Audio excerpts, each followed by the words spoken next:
Well, where do we start? Chelsea are through to the semi-finals of the Carabao Cup after a penalty shootout victory over Newcastle United at Stamford Bridge. For the majority of the game, it looked like Newcastle were going to be the side to progress into the semi-finals. Callum Wilson scored early on after some real suspect defending from Chelsea.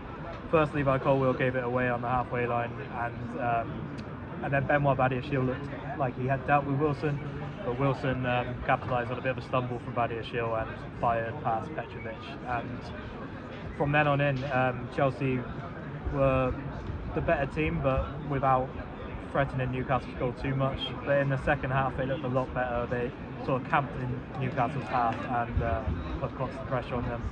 Christopher Nkunku came on for his debut. He got the last 25 minutes or so, and he wasn't too involved in the game when it was happening, but there were a few moments where you could see what Chelsea were getting with him. And then later on, substitutes Malo Gusto and Mykhailo Mudryk combined. Gusto whipped it in from the right hand side. Kieran Trippier made a really costly error, sort of tried to head it down and clear it, but ended up heading it down into the ground, and Mudryk pounced at the far post and scored, and Stamford Bridge erupted, and the game went straight to penalties after that. And Chelsea were brilliant from the penalty spot in front of the Newcastle fans in the shed end.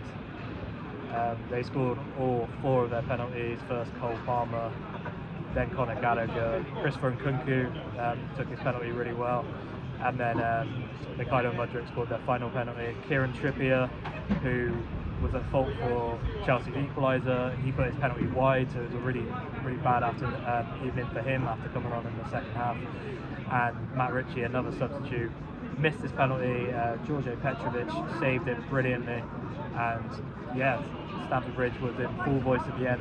The Matthew Harding stand to my right was absolutely buzzing, and Chelsea are now in the hat for the last 4 of the Carabao Cup as Mauricio Pochettino looks to win a trophy in his first season as Chelsea head coach.